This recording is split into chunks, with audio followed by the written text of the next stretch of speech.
ಸ್ನೇಹಿತರೆ ನಮಸ್ಕಾರ, ನಾನು ರವೀಂದ್ರ ಜೋಶಿ.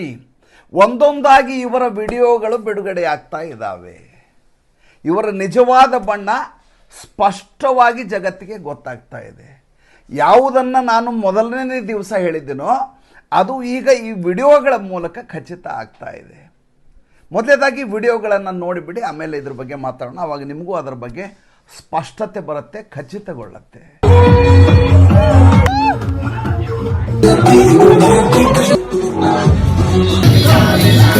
तो मोदी की तेरहवीं का खाना है. अगर किसी को एंजॉय करना हो तो यहाँ पर आ सकता है.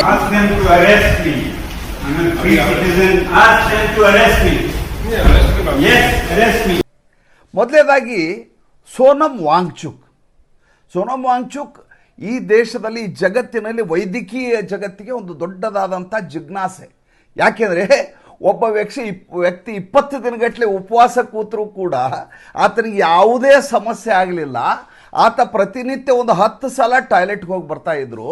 ಅದಾದ ಮೇಲೆ ಆಸ್ಪತ್ರೆಗೆ ಅಡ್ಮಿಟ್ ಆಗಿ ಆತನಿಗೆ ಪ್ರೈವೇಟ್ ಹಾಸ್ಪಿಟ್ಲಿಗೆ ಹೋಗಿ ಅದಾದಮೇಲೆ ಆತನ ಉಪವಾಸವನ್ನು ಅಂತ್ಯಗೊಳಿಸಿದ ಮೇಲೆ ಕ್ಷಣಾರ್ಧದಲ್ಲಿ ಆತ 18ರ ಯುವಕನ ಹಾಗೆ ನಡ್ಕೊಂಡು ಹೋಗ್ತಾರೆ. ವಿಡಿಯೋ ನೋಡಿ, ನಾನು ಮಾತಾಡೋದಿಲ್ಲ, ಈ ವಿಡಿಯೋಗಳೇ ಅದರ ಸತ್ಯಾಸತ್ಯತೆಯನ್ನು ಹೇಳ್ತವೆ.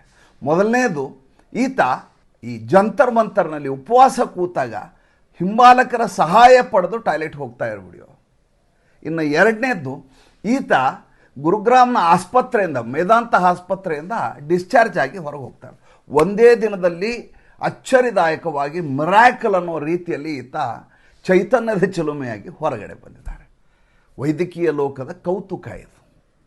ಇನ್ನು ಎರಡನೇದ್ದು, ನೇಹಾ ಬೋರಾ ಅಂತೇಳಿ, ಈಕೆ ಕೂಡ ಉಪವಾಸ ಸತ್ಯಾಗ್ರಹ ಕೂತಾಕೆ. ಈಕೆ ಬೆಳಗ್ಗೆ ಬಂದು ಕೂತ್ಕೊಳ್ಳೋದು, ಸಂಜೆ ಎದ್ದು ಹೋಗೋದು. ವೃತ್ತಿಪರ ಸತ್ಯಾಗ್ರಹಿಗಳಿವರು. ಸತ್ಯಾಗ್ರಹ ಅನ್ನುವಂಥ ಶಬ್ದವನ್ನು ಅವತ್ತು ಯಾಕೆ ಕಾಯಿನ್ ಮಾಡಿದ್ರೋ ಗಾಂಧಿ ನನಗೆ ಗೊತ್ತಿಲ್ಲ. ಅದನ್ನು ಹೇಗೆ ಬಳಸ್ಕೋಬೋದು, ಹೇಗೆ ದುರ್ಬಳಕೆ ಮಾಡ್ಕೋಬೋದು ಅಂತ ಇಲ್ಲಿ ನೋಡಬಹುದು ನಾವು. ಈಕೆ ಪ್ರತಿ ದಿವಸ ನೆಕ್ಸಾನ್ ಕಾರ್ನಲ್ಲಿ ಬೆಳಗ್ಗೆ ಬರೋದು, ಸಂಜೆ ವಾಪಸ್ ಮನೆಗೆ ಹೋಗೋದು, ಬಂದ ತಕ್ಷಣ ಮಲ್ಕೊಂಬಿಡೋದು. ಯಾಕೆಂದ್ರೆ ಕೃಷಕಾಯ ಉಪವಾಸ ಕೂತಿದ್ದಾರೆ. ನೋಡಿ, ವಿಡಿಯೋದಲ್ಲಿದೆ ನೋಡಿ. ಅದಾದ ಮೇಲೆ ಪ್ರತಿಭಟನೆ ಮುಗಿಯತ್ತೆ, ಡ್ಯಾನ್ಸ್ ಮಾಡ್ತಾ ಇದ್ದಾರೆ.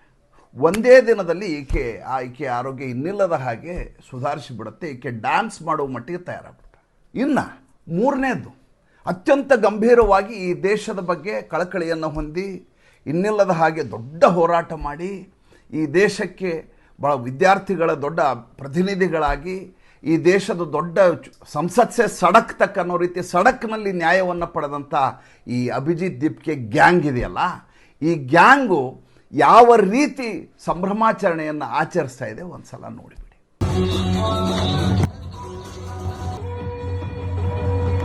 ಸ್ನೇಹಿತರೆ, ಈಗ ನನಗೆ ಹೇಳಿ, ನಾನು ಮೊದಲೇ ದಿವಸ ಹೇಳಿದ್ರಲ್ಲಿ ಏನಾದರೂ ತಪ್ಪಿದೆಯಾ? ಭಾಳಷ್ಟು ಜನ ಹೇಳಿದ್ರು, ನರೇಂದ್ರ ಮೋದಿ ಅವ್ರ ಮೇಲೆ ನಂಬಿಕೆ ಇಟ್ಕೊಳ್ಳಿ, ಅಮಿತ್ ಶಾ ಅವ್ರ ಮೇಲೆ ನಂಬಿಕೆ ಇಟ್ಕೊಳ್ಳಿ, ಅವರು ಯಾವತ್ತೂ ಕೂಡ ಅನ್ಯಾಯ ಆಗಲಾರ್ದಾಗ ನೋಡ್ಕೋತಾರೆ.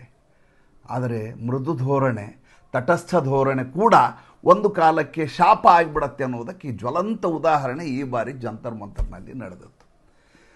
ಈ ಸಲೀಂ ಯಾದವ್ ನಿನ್ನೆ ಒಂದು ಚಾನಲ್ನಲ್ಲಿ ಕೂತ್ಕೊಂಡು ಹೇಳ್ತಾನೆ, ಇನ್ಮೇಲೆ ಈ ದೇಶದ ತೀರ್ಮಾನಗಳು ಸಂಸತ್ನಲ್ಲಾಗಲ್ಲ, ದೇಶದ ಕಾನೂನುಗಳು ಸಂಸತ್ನಲ್ಲಿ ಆಗೋದಿಲ್ಲ, ಇನ್ನು ಮುಂದೆ ಸಡಕ್ನಲ್ಲಿ ಆಗ್ತವೆ. ಅಂದರೆ ಜಂತರ್ ಮಂತರ್ನಲ್ಲಿ ಈ ದೇಶದ ಕಾನೂನುಗಳಾಗ್ತವೆ ಅಂತ ಆತ ಹೇಳಿದ್ರಲ್ಲಿ ಏನೂ ತಪ್ಪಿಲ್ಲ. ಯಾಕೆ ಅಂತಂದರೆ, ಯಾರು ಪೊಲೀಸರನ್ನ ಇನ್ನಿಲ್ಲದಾಗಿ ಎಗ್ಗಿಲ್ಲದೆ ಹೊಡೆದು ದಾದಾಗಿರಿ ಮಾಡಿ ಗೂಂಡಾಗಿರಿ ಮಾಡಿ ಈ ದೇಶದ 3 ಬಾರಿ ಜನರಿಂದ ಆಯ್ಕೆಯಾದಂಥ ಪ್ರಧಾನಿಯವ್ರ ಬಗ್ಗೆನೇ ಅಶ್ಲೀಲವಾಗಿ ಮಾತಾಡಿದವ್ರಿಗೆ ವಿನಾಯಿತಿ ಸಿಗತ್ತೆ, ಕೇಸ್ಗೆ ಬೀಳಲ್ಲ ಅಂದಮೇಲೆ ಕಾನೂನು ಅನ್ನೋದು ಅಲ್ಲೇ ಆಗತ್ತೆ. ಯಾವ ಕಾನೂನಿನ ಪ್ರಕಾರ ನಾನು ಹೇಳೋದು 144 ಸೆಕ್ಷನ್ ಹಾಕಿದ ಮೇಲೆ 163 ಆಗಿದೆ. ಹಾಕಿದ ಮೇಲೆ 5 ಜನಕ್ಕಿಂತ ಜಾಸ್ತಿ ಇರಬಾರ್ದು. ಆ ಕಾನೂನು ಪಾಲನೆ ಮಾಡುವಂಥ ಸರ್ಕಾರ ಕೇಳೋದ್ರಲ್ಲಿ ಏನು ತಪ್ಪಿದೆ, ಮತ್ತು ಕಾನೂನು ಪಾಲನೆ ಮಾಡದೇ ಇದ್ದವ್ರನ್ನ ದಂಡಿಸಿದರೆ ಯಾವ ತಪ್ಪಿದೆ, ದಂಡಿಸಲಿಲ್ಲ ಯಾಕೆ ಅನ್ನೋದು ಕೂಡ ಇಲ್ಲಿ ಪ್ರಶ್ನೆ. ನಿನ್ನೆ ಅಭಿಜಿತ್ ದೀಪ್ಗೆ ಎಲ್ಲಿ ಹೋಗಿದ್ದ ಅಂತ ಕೇಳ್ಬೇಕು ನೀವು. ಈ ಅಭಿಜಿತ್ ದೀಪ್ಗೆ ಮಜಾ ನೋಡಿ. ಈತ ಏರ್ಪೋರ್ಟಿಂದ ಬಂದಲ್ಲ, ಬರುವಾಗ ಹೇಗೆ ಬಂದ ಅವನ್ನ ವಿಜುವಲ್ಸ್ ನೋಡಿ. ಆತ ಕೈಯಲ್ಲಿ ಪುಸ್ತಕ ಹಿಡ್ಕೊಂಡಿದ್ದಾನೆ, ಕ್ಯಾಪ್ ಹಾಕ್ಕೊಂಡಿದ್ದಾನೆ, ಬೋಸ್ಟನ್ನಿಂದ ಬರ್ತಾ ಇದ್ದಾನೆ. ಹೊರಗಡೆ ಪೊಲೀಸರು ಕಾಯ್ತಾ ಇದ್ದಾರೆ, ಮಾಧ್ಯಮದವ್ರು ಕಾಯ್ತಾ ಇದ್ದಾರೆ, ಕೈಯಲ್ಲಿ ಅಂಬೇಡ್ಕರ್ ಪುಸ್ತಕ ಹಿಡ್ಕೊಂಡು ಬರ್ತಾನೆ. ಏನು ಅಗತ್ಯತೆ ಇದೆ? Is it on immunity? ಅಂದರೆ ನಾನು ಅಂಬೇಡ್ಕರ್ ಹೆಸರು ಹೇಳಿಬಿಟ್ರೆ ನನಗೆ ಯಾರೂ ಏನು ಮಾಡೋದಿಲ್ಲ ಅನ್ನುವಂಥ ಮನಸ್ಥಿತಿಗೆ ಈ ದೇಶದಲ್ಲಿ ಈ ರೀತಿಯಾದಂಥ ಕ್ರೂರಿಗಳು, ಈ ರೀತಿಯಾದಂಥ ಹಿಂಸಾವಾದಿಗಳು ತಿರುಗಿದ್ದಾರೆ. ಅದು ಬೇಜಾರು. ಜೈ ಭೀಮ್ ಅಂದ್ಬಿಟ್ರೆ ಯಾರೂ ಏನು ಮಾಡಲ್ಲ, ನಮ್ಮನ್ನು ಮುಟ್ಟಲ್ಲ ಅನ್ನುವಂಥದ್ದು. ನೀ ಜೈ ಭೀಮ್ ಅಂದರೂ ಕೂಡ ನಿನ್ನ ತದಕ್ತೇವಿ ಅನ್ನುವಂಥ ಮನಸ್ಥಿತಿಯನ್ನು ಸರ್ಕಾರ ತೋರಿಸುವವರೆಗೂ ಈ ರೀತಿಯಾದಂಥ ಅಟಾಟೋಪ, ಈ ರೀತಿಯಾದಂಥ ಹಿಂಸಾಚಾರ ನಡೀತಾನೆ ಇರುತ್ತೆ. ಈಗಿನ ಬೆಳವಣಿಗೆ ಏನು ಅಂತ ಹೇಳ್ತೀನಿ ಸ್ವಾಮಿ. ನಿನ್ನೆ ಇದ್ದಕ್ಕಿದ್ದ ಹಾಗೆ ಟೈಫಾಯ್ಡ್ ಆಗಿದೆ ಅಂತ ಮೊನ್ನೆ ನಾಟಕ ಮಾಡಿದಂಥ ಅಭಿಜಿತ್ ದೀಪ್ಗೆ ಟೈಫಾಯ್ಡ್ ಪೇಷಂಟು ನೇರವಾಗಿ ಹೋಗಿದ್ದು ಯಾವ ಪ್ರಭೃತಿಯ ಬಳಿ? ಕಪಿಲ್ ಸಿಬಲ್ ಅವ್ರ ಬಳಿ ಹೋಗಿದ್ದಾನೆ. ಯಾರು ಕಪಿಲ್ ಸಿಬಲ್ ಅಂತ ಮತ್ತೆ ನಿಮಗೆ ಇಲ್ಲಿ ಎಕ್ಸ್ಪ್ಲೈನ್ ಮಾಡಬೇಕಾಗಿಲ್ಲ. ಹೋದವನು ಏನು ಕೇಳ್ದ ಅವ್ರ ಹತ್ರ? ಹೋದವ್ರು ಕೇಳ್ತಾನೆ, ನಾವು ವಿಡಿಯೋ ಕ್ಲಿಪ್ಪಿಂಗ್ಗಳೆಲ್ಲ ಹುಡ್ಕೊಂಬರ್ತೀವಿ, ಯಾವ್ಯಾವ ಪೊಲೀಸರು ಅಲ್ಲಿ ಬಂದಂಥ ಹುಡುಗರ ಮೇಲೆ ಹೊಡೆದಿದ್ದಾರೋ, ಹಿಂಸಾಕಾರರ ಮೇಲೆ ಹೊಡೆದಿದ್ದಾರೋ ಅವ್ರ ಮೇಲೆ ನಾವು ಉಲ್ಟಾ ಕೇಸ್ ಹಾಕಬೇಕು.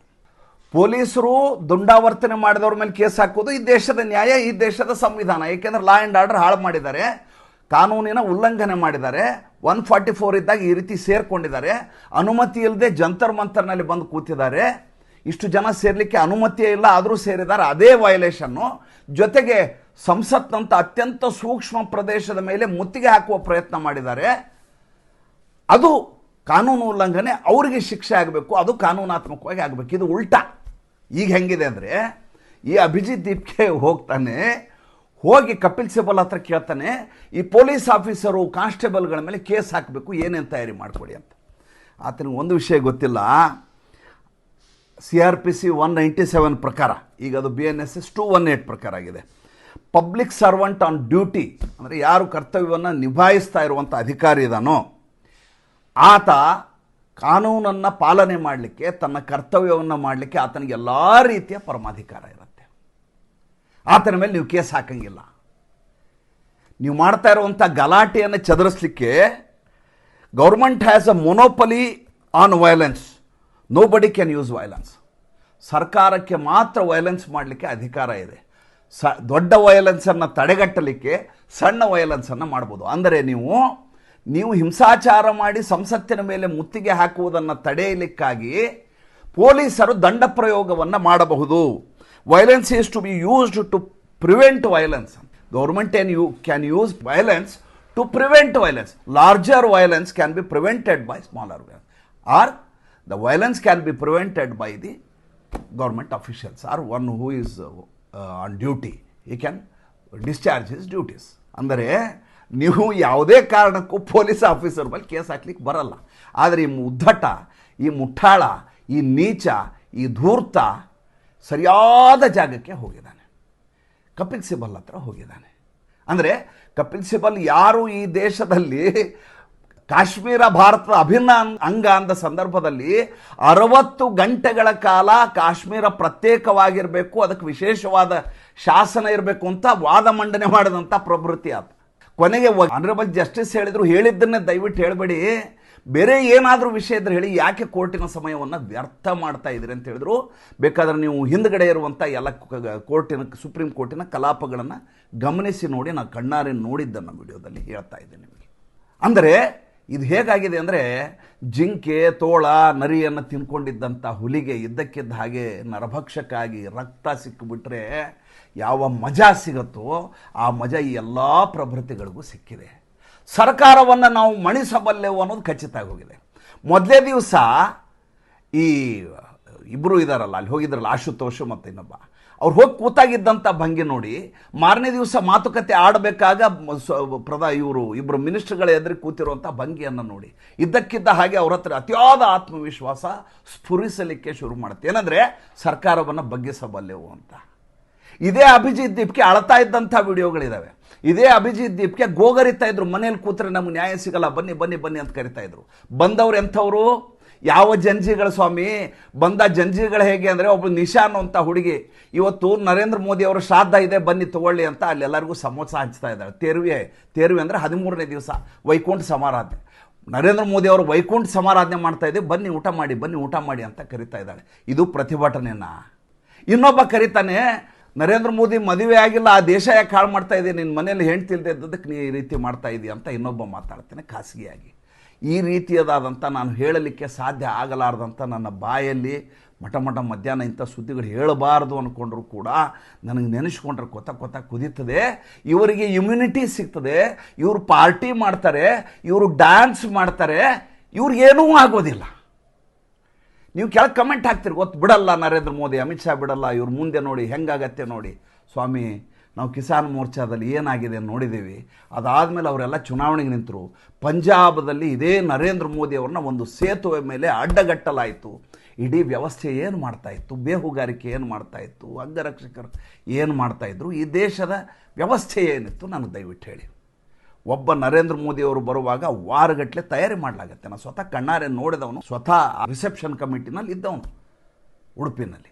ಹೇಗಿರುತ್ತೆ ಅಂತ ಗೊತ್ತು. ಅಂಥದ್ರಲ್ಲಿ ಮಾಬ್ ಇದ್ದ ತಕ್ಷಣ ಏನು ಬೇಕಾದರೂ ಮಾಡಬಹುದು ಅನ್ನುವಂಥ ಕಾಲಘಟ್ಟಕ್ಕೆ ನಾವು ಬಂದುಬಿಟ್ರೆ ಒಂದೊಂದಾಗಿ ನೋಡಿ. UGC ಬಗ್ಗೆ ಈ ದೇಶದಲ್ಲಿ ಭಾಳ ದೊಡ್ಡ ಮಟ್ಟದ ರಾದ್ಧಾಂತ ಆಯಿತು. ಈ ರೀತಿಯಾದಂಥ ಕಾನೂನು ಬಂದರೆ ದುರುಪಯೋಗ ಆಗುತ್ತೆ. ಒಂದೇ ಒಂದು ಪ್ರೊಟೆಸ್ಟ್ನಲ್ಲಿ ಹಿಂಸಾಚಾರ ಆಗಲಿಲ್ಲ. ಇದೇ ಧರ್ಮೇಂದ್ರ ಪ್ರಧಾನ್ ವಿರುದ್ಧ ನಾವು ಧ್ವನಿಯನ್ನು ಎತ್ತಿದ್ದೀವಿ, ವಿಡಿಯೋ ಮಾಡಿದ್ದೀವಿ. ಕೊನೆಗೆ ಕೋರ್ಟಿನಿಂದ ನಾವು ವಿನಾಯಿತಿ ಪಡಿಬೇಕಾಗಿತ್ತು. ಇದನ್ನು ಸ್ಟೇಟಸ್ ಹೋಗಿ ಇಡಲಾಯಿತು, ತಡೆಯಾಜ್ಞೆಯನ್ನು ತರಲಾಯಿತು. ನಾವು ಜಂತರ್ ಮಂತರ್ ಹೋಗಿ ಕಲ್ಲು ತೂರಾಟ ಮಾಡಲಿಲ್ಲ, ಮೋದಿನ ಅಮಿತ್ ಶಾನ ಬೈಲಿಲ್ಲ, ಧರ್ಮೇಂದ್ರ ಪ್ರಧಾನ್ ಬಗ್ಗೆ ಅವಾಚ್ಯವಾಗಿ ಮಾತಾಡಲಿಲ್ಲ. ಆದರೆ ಈಗ ಹೇಳ್ತಾರೆ ಒಂದು ದಿವಸ ರೆಸ್ಟ್ ತಗೋತೀವಿ, ಆಮೇಲೆ ಯಾವ ಅಜೆಂಡಾ ಮೇಲೆ ಮಾತಾಡಬೇಕು ಅಂತ ನಾವು ವಿಚಾರ ಮಾಡ್ತೀವಿ ಅಂತ. TV ಚಾನಲ್ಗಳು ನಾವು ಒಪ್ಪಲ್ಲ ಅಂತ ಇದ್ದವ್ರು ಇವರು. ಸೋಷಿಯಲ್ ಮೀಡಿಯಾ ಕಾಲದಲ್ಲಿ TV ಚಾನಲ್ಗೆ ಏನು ಕೆಲಸ ಅಂತ. ಈಗ ಅದೇ TV ಚಾನಲ್ ಮುಂದೆ ಇವರೆಲ್ಲ ಬಂದು ಕೂತ್ಕೋತಾ ಇದ್ದಾರೆ. ಅಂದರೆ ಇವರೀಗ ನಾವು ದೊಡ್ಡ ಸ್ಟಾರ್ಗಳು, ನಮ್ಮ ಹಿಂದೆ ದೊಡ್ಡದಾದಂಥ ಔರಾ ಇದೆ ಅನ್ನುವಂಥ ಒಂದು ಭ್ರಮೆಯಲ್ಲಿದ್ದಾರೆ. ಇವರ ಭ್ರಮೆ ಕಳಚುವ ಕಾಲ ಭಾಳ ದೂರ ಇಲ್ಲ, ನಂಗೆ ತುಂಬ ಚೆನ್ನಾಗಿ ಗೊತ್ತಿದೆ. ಆದರೆ ಇವರ ಬಣ್ಣವನ್ನು ಬಯಲು ಮಾಡಬೇಕಾದ ಅನಿವಾರ್ಯತೆ ಇತ್ತು, ಅದಕ್ಕಾಗಿ ಮಾಡಿದ ಸಂಚಿಕೆ ಇದು. ಸಂಚಿಕೆ ಹೇಗನ್ನಿಸ್ತು ದಯವಿಟ್ಟು ತಿಳಿಸಿ. ಮತ್ತು ಮುಂದಿನ ಸಂಚಿಕೆಯಲ್ಲಿ ತುಂಬ ಇಂಟ್ರೆಸ್ಟಿಂಗ್ ಆದಂಥ ವಿಷಯವನ್ನು ಇವತ್ತು ಸಂಜೆಯ ಸಂಚಿಕೆಯಲ್ಲಿ ಹೇಳ್ತೇನೆ. ಯಾರು ಇದರ ಹಿಂದಿರುವಂಥ ಹೊಣೆ ಇದಕ್ಕೆ? ಧರ್ಮೇಂದ್ರ ಪ್ರಧಾನ್ನ ಅಥವಾ ಈ ಟ್ಯುಟೋರಿಯಲ್ಗಳ ತಂದೆ ತಾಯಿಗಳ ಏನಾಗಬೇಕು? ಅಕಾಡೆಮಿಕ್ ಆದಂಥ ವಿಚಾರ ಮಾತಾಡ್ತೀನಿ. ಸಂಜೆಯ ವಿಡಿಯೋ ತಪ್ಪದೆ ನೋಡಿ. ಇಷ್ಟರಲ್ಲೇ ಅಮಿತ್ ಶಾ ಕುರಿತಾದಂಥ ನಮ್ಮ ಪರಿಷ್ಕೃತ ಸಂಚಿಕೆ ಪುಸ್ತಕ ಬರ್ತಾ ಇದೆ, ಜೊತೆಗೆ ಯೋಗಿ ಆದಿತ್ಯನಾಥ್ ಅವರ ಅಗ್ನಿಪಥ ಬರ್ತಾ ಇದೆ. ತಪ್ಪದೇ ಕಾಯಿರಿ, ಅದ್ರ ಬಗ್ಗೆ ಮಾಹಿತಿಯನ್ನು ಮತ್ತೆ ಕೊಡ್ತೀನಿ. ನಮಸ್ಕಾರ.